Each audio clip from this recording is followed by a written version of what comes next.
Em João 6, eu quero compartilhar com vocês nesta manhã uma palavra que o Senhor colocou no meu coração.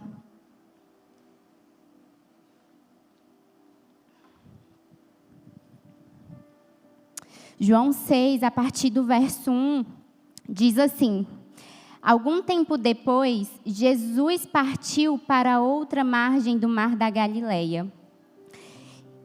E grande multidão continuava a segui-lo, porque vira os sinais milagrosos que ele tinha realizado nos doentes.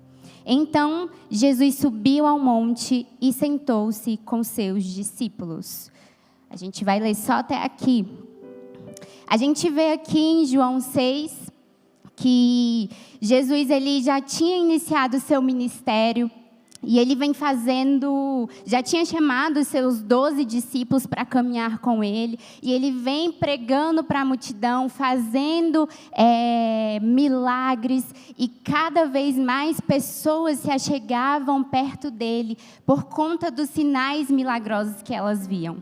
E a gente vê aqui, nessa passagem que eu li, que Jesus ele vai ali para outra margem do mar da Galileia, e a multidão mais uma vez segue Jesus. E ali Jesus sobe ao alto do monte com seus discípulos para ter momento de intimidade, de relacionamento com eles. Mas de repente Jesus percebe que há uma grande aglomeração de pessoas ali naquele lugar, e Jesus se compadece daquelas pessoas porque já estava ficando tarde, porque era um lugar deserto. E nós vemos aqui a primeira multiplicação de pães e peixes que Jesus faz. Se a gente continuar lendo o capítulo, nós veremos que Jesus pega ali alguns pães, alguns peixes que uma criança ali daquela multidão tinha. Ele ora, dá graças ao Pai e ele multiplica aquele alimento de forma que toda a multidão é alimentada. Mas aí começa a anoitecer e os seus discípulos decidem partir para outra margem e ir em direção a Cafarnaum. Mas Jesus permanece ali no alto do monte. Então, a partir do verso 16, nós vemos que os seus discípulos já estavam ali no meio do mar, e no meio da noite Jesus ele vai em direção ao barco dos discípulos andando sobre as águas. É a famosa passagem que Pedro, ele cheio de fé, caminha também com Jesus sobre as águas. E logo em seguida, amanhece e a multidão começa a se perguntar onde Jesus estava. Onde aquele homem que multiplicou pães, que nos saciou, foi parar? Porque ele já não estava mais ali e eles não tinham visto Jesus saindo do alto daquele monte. E então a multidão começa a procurar até descobrir que Jesus tinha se dirigido a Cafarnaum. E quando eles chegam ali, a multidão pergunta para Jesus: Senhor, como tu veio parar aqui?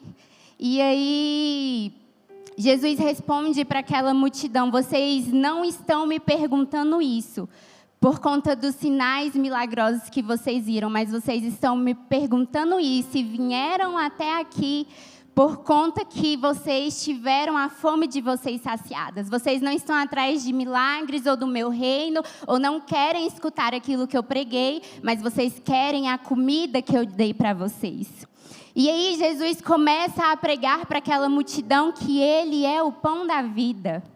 E Jesus começa um discurso que causa espanto naquelas pessoas.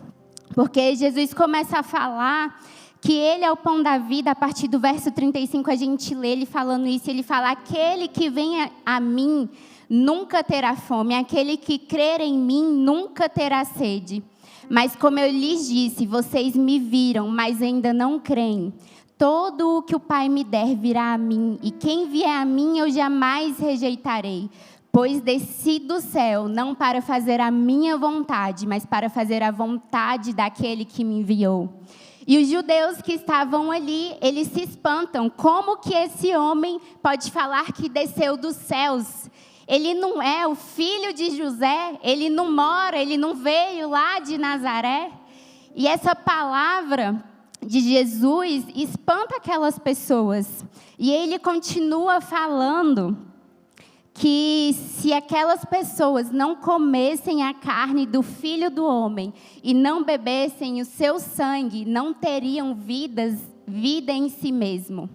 E é uma palavra dura, né? Porque se você ali, judeu, tá escutando que você precisa comer da carne de um homem, beber do sangue dele, você vai ficar se perguntando como assim? Mas Jesus, ele não estava sendo literal nas suas palavras. Ele estava querendo dizer para aquelas pessoas que se elas quisessem ter vida eterna, elas precisavam crer que ele era o Filho de Deus, precisavam crer que ele havia descido dos céus, precisavam ter um relacionamento de intimidade com ele. E aí, quando a gente vai ver que quando Jesus fala isso, muitos discípulos de Jesus, porque Jesus não caminhava só com seus 12 discípulos, ele tinha outros discípulos. E esses outros discípulos falaram, dura essa palavra, e abandonaram Jesus ali naquele momento. E aí Jesus olha para os 12 e perguntam, vocês também querem ir? Vocês também querem me abandonar? Mas Pedro, imediatamente, ele fala, Senhor, para onde nós iremos? Só Tu, Senhor, tens a palavra de vida eterna. Nós cremos, Senhor, que Tu és o Filho do Deus vivo. Pedro, ele sabia quem Jesus era, porque ele tinha um relacionamento com o Senhor. E eu quero falar com vocês aqui nesta manhã sobre 2 grupos de pessoas que nós vemos nos evangelhos, que nós vemos aqui em João 6. A multidão e os discípulos. A multidão estava sempre caminhando com Jesus, estava vendo Jesus realizar os seus milagres, mas a multidão não conhecia Jesus intimamente, diferentemente dos seus discípulos. Jesus amava a multidão, Jesus pregava para a multidão porque ele veio para todos. Jesus fazia milagres, mas ele só tinha um verdadeiro relacionamento com aqueles que reconheciam que ele era o Filho de Deus e que haviam escolhido abandonar tudo para viver uma vida de intimidade com Ele, para ter um relacionamento real com Ele. Para a multidão, Jesus pregava por meio de parábolas, mas para os seus discípulos, ele falava claramente, ele explicava as suas palavras. E o problema da nossa geração, igreja, é que muitas pessoas sabem muito sobre Jesus, mas não conhecem verdadeiramente Jesus. Muitas pessoas sabem muito sobre o Evangelho, mas não conhecem verdadeiramente Jesus. Sabem muito sobre a Bíblia, mas não têm um relacionamento íntimo com Jesus. Se você segue uma pessoa famosa no Instagram, se você acompanha ela, por exemplo, durante a semana, você talvez vai saber, vou pegar aqui o Neymar, jogador de futebol. A gente sabe onde o Neymar mora, qual time ele joga, quantos filhos ele tem. A gente sabe, talvez, quantos gols ele já fez na carreira dele, mas isso nos torna íntimo dessa pessoa? Não. Então, a gente saber muito sobre alguém não necessariamente nos torna próxima e íntima dela. E hoje eu quero falar com vocês sobre as características de um verdadeiro discípulo de Jesus.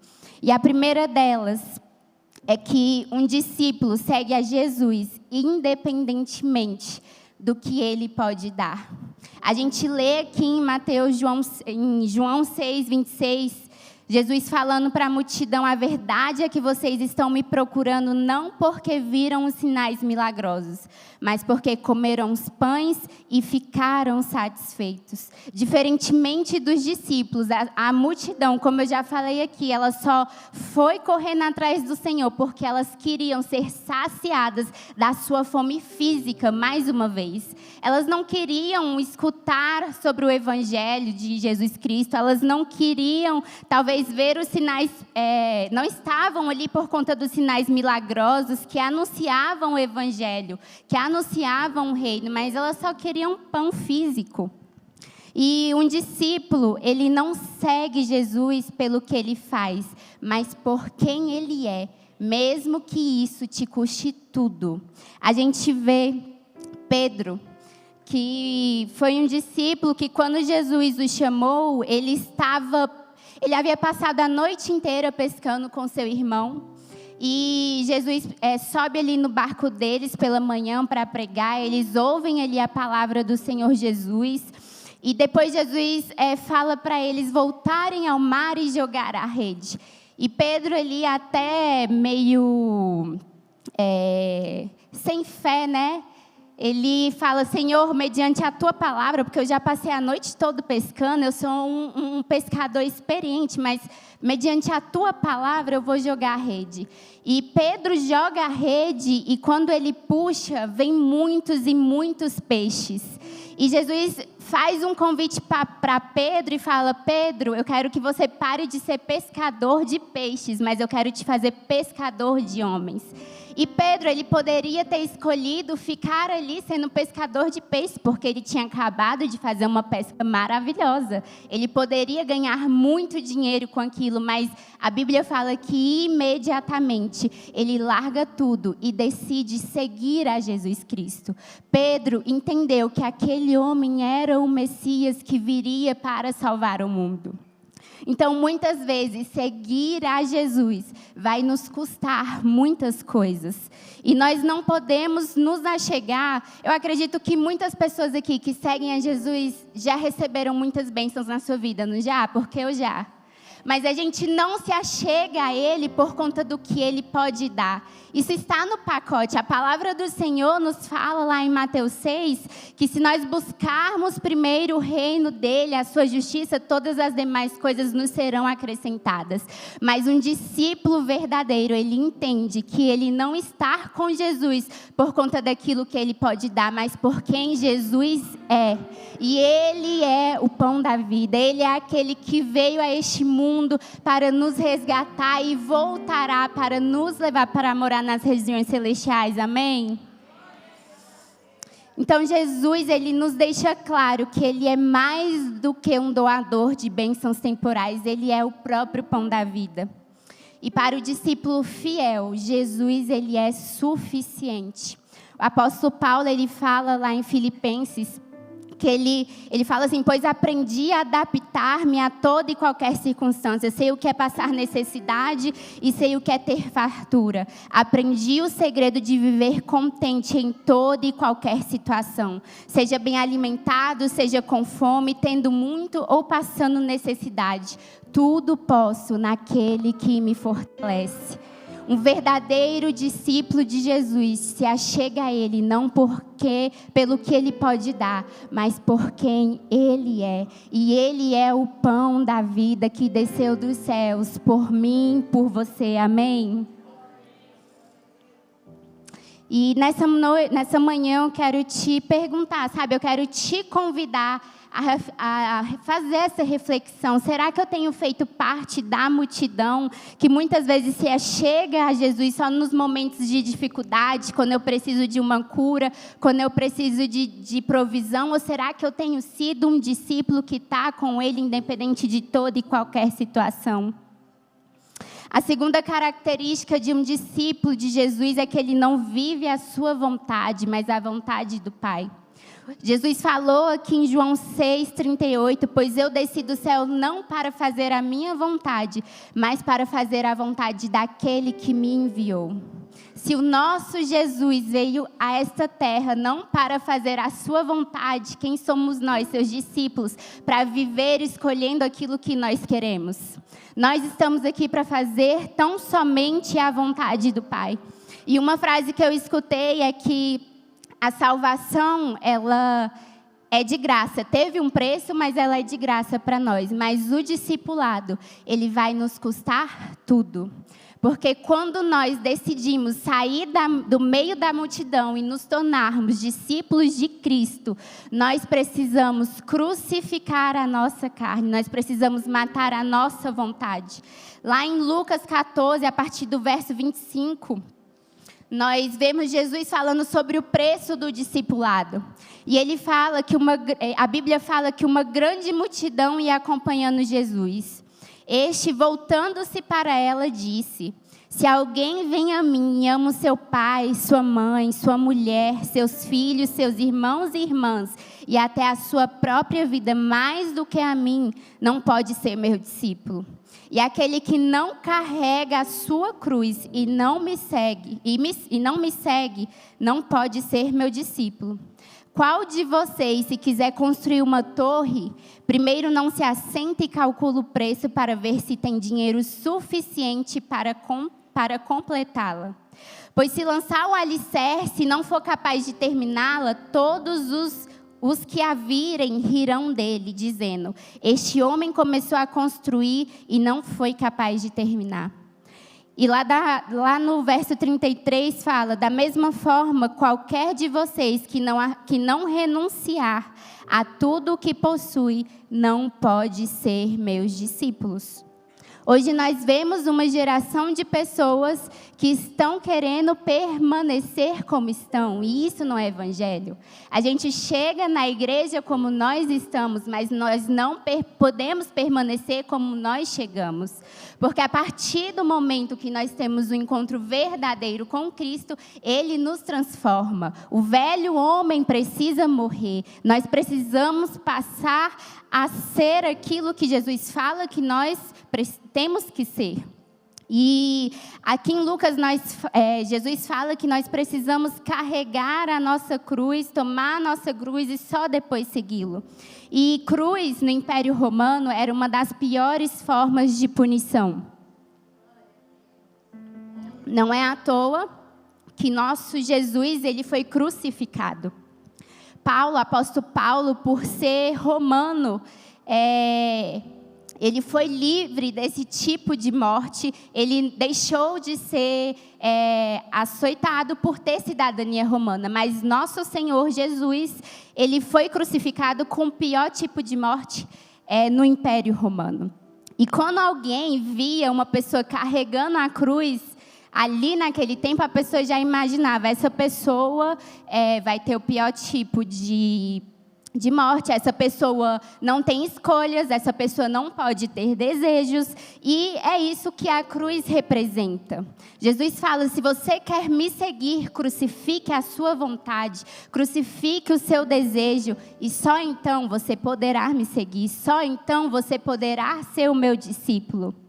E Jesus, ele estava acompanhando uma grande multidão quando ele olha para ela e fala: olha, se você amar mais o seu pai, a sua mãe, seus irmãos ou até mesmo a sua própria vida, você não poderá ser meu discípulo. E Jesus não estava querendo dizer aqui que nós não devemos honrar os da nossa casa, que nós não devemos cuidar dos nossos pais, ou para os maridos que vocês não devem amar as suas esposas. Não é isso, até porque a Bíblia nos ensina tudo isso. Nós devemos honrar pai, os maridos devem amar as suas esposas com amor sacrificial, como o de Jesus Cristo.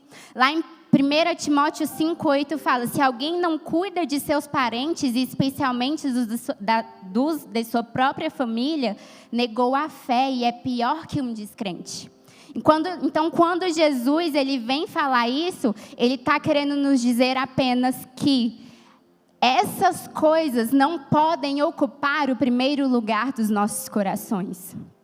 Eu ouvi um relato de um missionário que vivia em um país em que o evangelho não era permitido ser pregado, e ele foi capturado, e as pessoas falavam para aquele missionário: olha, você precisa negar Jesus, senão o seu filho irá morrer. E aquele missionário não negava Jesus, e o seu filho morreu. E depois foram lá e falaram: negue a Jesus, ou sua esposa irá morrer. E aquele missionário não negou Jesus, e o que aconteceu? A sua esposa morreu. E por fim eles falaram: você precisa negar Jesus, senão você precisa negar Jesus, senão você irá morrer. E o que aconteceu? Ele morreu porque ele não negou Jesus. E eu te pergunto: será que Jesus ocupa o primeiro lugar no seu coração, ao ponto de, se você passar por uma situação dessa, você sustentará a sua convicção e não negará a Cristo? A gente hoje vive num país livre, em que nós podemos nos reunir e adorar ao Cristo livremente, mas será que se um dia nós passarmos por essa situação, Cristo de fato vai estar ocupando o primeiro lugar dos nossos corações ao ponto de nós morrermos por Ele? Nós precisamos colocar Cristo no primeiro lugar em tudo na nossa vida. João 12:24 diz: digo-lhes verdadeiramente, Jesus falando, se o grão de trigo não cair na terra e não morrer, continuará ele só. Mas se morrer, dará muito fruto.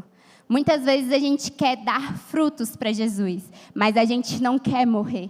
A gente quer continuar seguindo os desejos do nosso coração. A gente não quer ser direcionado por Ele. Porque ser direcionado por Ele, muitas vezes, vai precisar com que a gente abra mão das nossas vontades. E é difícil matar a carne, meus irmãos. É difícil abrir mão dos nossos desejos para viver aquilo que o Senhor tem, porque nem sempre o que Ele tem é o que o nosso coração deseja. E o mais interessante é que Jesus, ele amava a multidão, mas ele tinha os seus 12 discípulos mais próximos e ele tinha os 3 que eram mais íntimos ainda. E nessa manhã, eu quero te dizer que quem escolhe em qual grupo você deseja, você irá ficar, é você, não é seu pastor, não é seu líder. É você que precisa fazer a escolha se você quer participar da multidão ou se você quer ser um discípulo verdadeiro de Cristo. Se você quiser fazer parte da multidão, ok, você pode vir, você vai ser muito bem-vindo. Você talvez vai sentir a presença de Deus, você vai ver sinais milagrosos, mas você não vai ser íntimo de Cristo, você não vai ter um relacionamento profundo com Ele, você não vai viver aquilo que os seus discípulos viveram, porque quando Jesus sobe aos céus, nós vemos os discípulos sendo usados poderosamente. Jesus falou para eles que, e para nós também, que eles fariam coisas maiores do que Ele fez, do que Jesus fez. E é isso que a gente vê em Atos dos Apóstolos, a igreja de Cristo crescendo e os seus discípulos sendo usados poderosamente, apesar de todas as suas imperfeições. Mas eles fizeram uma escolha. Eles escolheram abrir mão da sua família, abrir mão dos seus bens, abrir mão dos seus desejos, crucificarem a sua carne para fazer a vontade do Pai nessa terra. Você quer Cristo vivendo em você? Abrace a cruz. Escolha diariamente fazer a vontade do Pai. Lá em Gálatas, o apóstolo Paulo fala: fui crucificado com Cristo. Assim já não sou eu quem vive em mim, mas Cristo vive em mim. A vida que agora vivo no corpo, vivo pela fé no Filho de Deus, que me amou e se entregou por mim. Filipenses 3,18 fala, pois como eles, Paulo estava falando para os filipenses e estava falando assim, agora repito com lágrimas, há muitos que vivem como inimigos da cruz. Quanto a estes, o seu destino é a perdição. O seu Deus é o seu estômago e tem orgulho do que é vergonhoso. Eles só pensam nas coisas terrenas. Quem só pensa nas coisas terrenas é inimigo da cruz de Cristo. A palavra do Senhor nos fala que nós não devemos ajuntar tesouros nessa terra, onde a traça e a ferrugem os consomem, mas nós devemos juntar tesouros nos céus. E a Bíblia fala que onde estiver o nosso coração, ali estará o nosso tesouro. E lá em Lucas 14, que eu li aqui com vocês, Jesus ainda fala, pois qual de vocês, querendo edificar uma torre, antes não se assenta para fazer as contas dos gastos, para ver se tem como acabar aquela construção? Sabe o que Jesus estava querendo dizer aqui? Que Ele não quer discípulos que venham a Ele por emoção. Porque quando a gente faz alguma coisa por emoção e a emoção acaba, Nós simplesmente viramos as costas para aquilo que a gente estava seguindo. Então, a palavra de Deus está aqui. E Ele fala, quem quer me seguir, tome a sua cruz e só depois me siga. A palavra do Senhor é clara. E a terceira característica de um discípulo que a gente vê aqui nessa passagem é que o discípulo verdadeiro, ele permanece. Depois que o Senhor falou que Ele era o pão da vida e que quem quisesse ter parte com Ele deveria comer do seu corpo e beber do seu sangue, os seus discípulos, alguns dos seus discípulos, falam que aquela palavra é dura e o abandonam. E aí é quando Pedro fala para Jesus, Senhor, para onde iremos nós? Só Tu tens a palavra de vida eterna.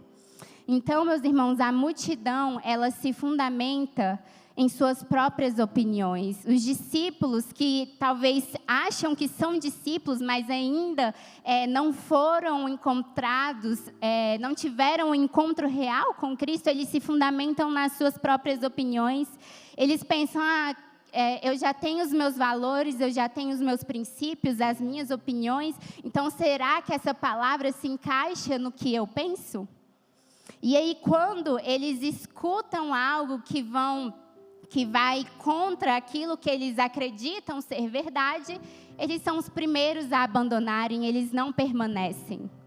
Os discípulos verdadeiros do Senhor, eles permanecem e eles se fundamentam na palavra do Senhor.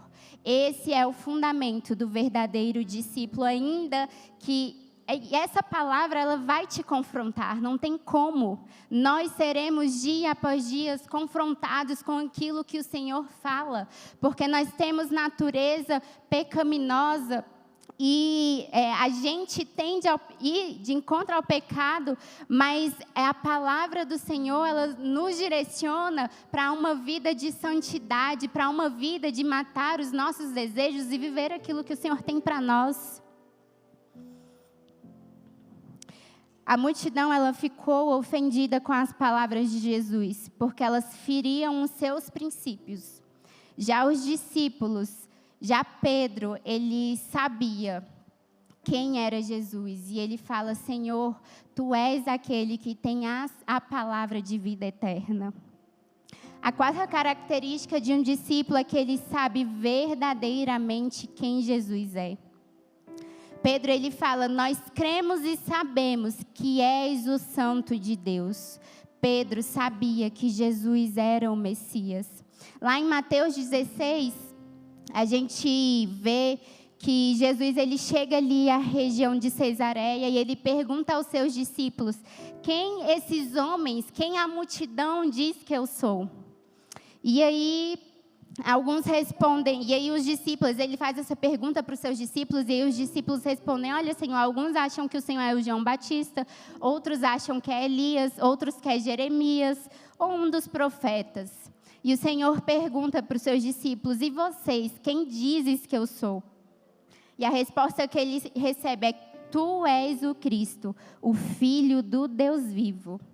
Eles sabiam quem Jesus era porque eles tinham intimidade com Cristo, porque eles decidiram matar a sua carne e viver para Cristo. E para eles, Jesus falava claramente, não por meio de parábolas.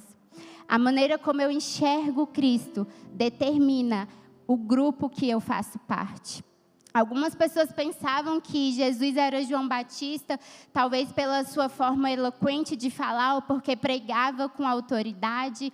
Outros pensavam que ele era Elias por conta, talvez, dos milagres que ele fazia. Outros pensavam que ele era Jeremias porque acreditavam que ele era um profeta. Mas aqueles que tinham intimidade com ele sabiam que ele era o Deus vivo que desceu dos céus. Em Mateus 21, a gente vê a multidão. A gente vê Jesus indo em direção a Jerusalém, montado no jumentinho, e a gente vê que a multidão começa a falar ali, Hosana ao filho de Davi, bendito é o que vem em nome do Senhor, Hosana nas alturas. Mas alguns capítulos à frente, em Mateus 27, essa mesma multidão que estava ali adorando Jesus, exaltando Jesus, é a mesma multidão que fala para Pilatos: solte Barrabás e crucifique Jesus. Uns capítulos depois, então, a multidão não sabia quem Jesus era. Se Jesus fazia algo que as agradasse, elas estavam com o Senhor, elas adoravam o Senhor, elas falavam: ele é um profeta, ele faz milagres. Mas se Jesus fazia algo que desagradava a multidão, ela era a primeira a apontar e falar: crucifique, solte Barrabás e mate Jesus. Então, um verdadeiro discípulo, ele sabe quem Jesus verdadeiramente é. E, por fim, a quinta característica é que um discípulo, ele dá frutos. Se a gente for um pouquinho mais para frente aqui em João 15, a gente vai ver Jesus falando: eu sou a videira, vocês são os ramos. Se alguém permanecer em mim, eu nele, esse dá muito fruto, pois sem mim vocês não podem fazer coisa alguma. E tem um outro versículo que eu acho que eu li aqui hoje já. Digo-lhes verdadeiramente que, se o grão de trigo não cair na terra e não morrer, continuará ele só. Mas depois ele fala: mas se morrer, dará muito fruto. A gente reconhece um discípulo de Jesus Cristo pelos seus frutos. Se nós estamos ligados à videira, nós somos transformados interiormente, podados quando necessário, porque a palavra do Senhor fala que quando não está ali dando fruto, Ele poda para que dê muito mais fruto. Então, nós somos transformados para que venhamos dar mais frutos, e dar fruto está ligada a, primeiro, nós lançarmos boas sementes, praticar boas obras, que mais tarde gerarão frutos. Então, a marca de um discípulo é o fruto. E isso tem muito a ver também com fidelidade à missão que o Senhor delega a nós. Você tem sido fiel com aquilo que o Senhor tem colocado nas suas mãos? Porque uma árvore, ela só pode gerar frutos se nós plantamos uma semente no solo, ela só vai gerar frutos se nós cuidarmos ali daquela árvore, se nós cuidarmos do solo. E talvez isso vai levar um pouco de tempo e depois ela vai produzir frutos. Você tem sido fiel, você tem permanecido na missão que o Senhor te entregou para cumprir nessa terra? E talvez não seja uma missão aqui dentro da igreja, talvez o Senhor te chama para ser uma boa mãe, talvez o Senhor te chama para fazer a diferença dentro da sua empresa, para ser um bom patrão, para fazer a diferença no meio dos seus negócios. Talvez a missão que o Senhor te deu foi essa. E se você for um discípulo verdadeiro, a sua conduta vai impactar as pessoas que estão ao seu redor. Porque um discípulo verdadeiro de Cristo, meus irmãos, ele é diferenciado. Quem está perto vê que é uma pessoa diferente, que é uma pessoa que não se conforma com os padrões desse mundo, que é uma pessoa que caminha em direção oposta ao que o mundo prega.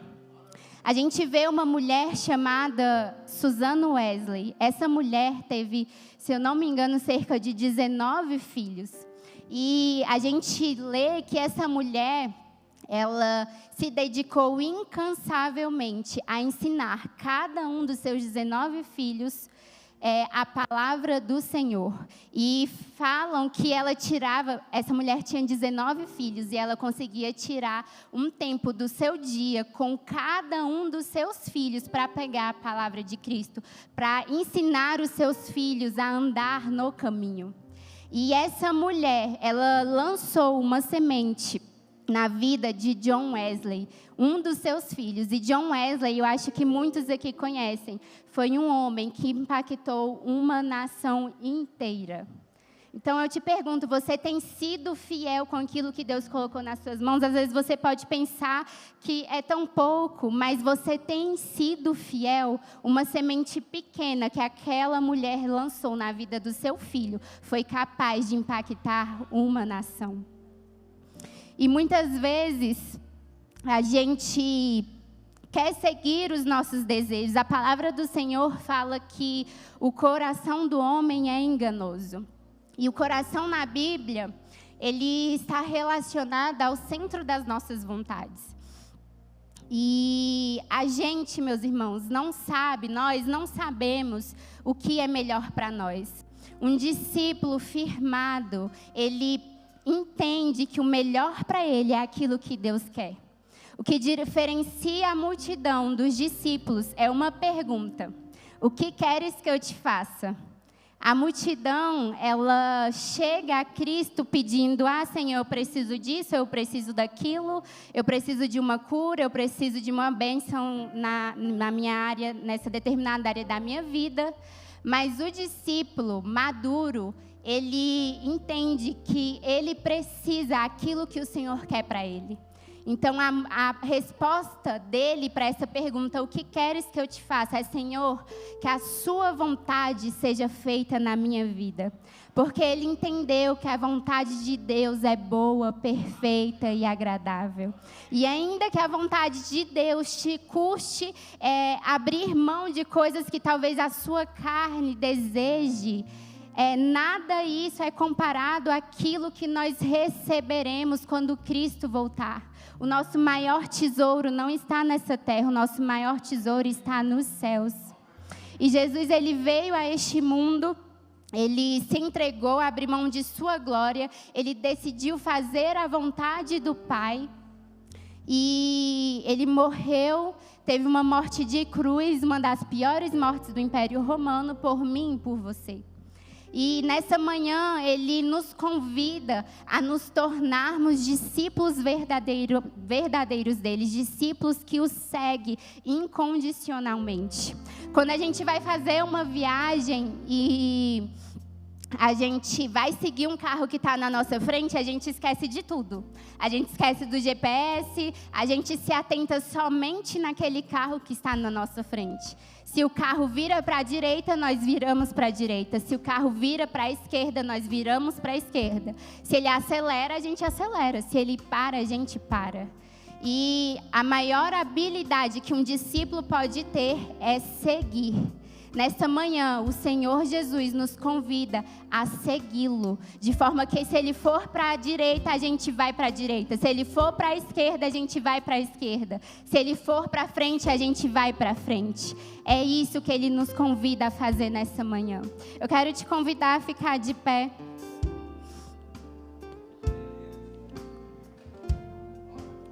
Que nessa manhã, se você entrou aqui sendo multidão, vindo aqui porque você gosta de ouvir a palavra do Senhor, porque você gosta de escutar boas músicas, eu te convido a se aprofundar mais, a viver um relacionamento verdadeiro com Cristo e se tornar discípulo dele.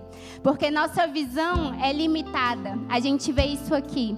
E Jesus não, ele vê o todo. E mesmo que hoje seguir a Cristo te custe você abrir mão de alguma coisa, pode ter certeza que isso é o melhor para você. Porque a gente vê agora, mas o nosso Senhor, ele vê lá na frente. E a palavra de Deus fala lá em Mateus que ele é um bom pai, que como ele pode dar algo ruim para os seus filhos, ele não dá. Se nós, sendo maus, nós damos coisas boas para os seus filhos, quanto mais o nosso Pai que está nos céus. Então, meus irmãos, reflitam nessa palavra, porque o Senhor te convida a ser um discípulo verdadeiro dele, um discípulo que conhece ele, um discípulo que permanece, um discípulo que dá frutos, um discípulo que escolheu não viver a sua vida, mas viver a vida de Cristo. Amém? Vamos orar. Senhor Jesus, nessa manhã, meu Pai, eu te apresento cada um dos meus irmãos, Senhor. Eu sei, Jesus, que é muito difícil nós matarmos a nossa carne, nós tomarmos a nossa cruz e seguirmos a Ti, Senhor. Mas essa é a melhor escolha que nós podemos fazer em nossas vidas, meu Pai. Porque nada nessa terra se compara com aquilo que nós receberemos quando o Senhor voltar para nos buscar, meu Deus.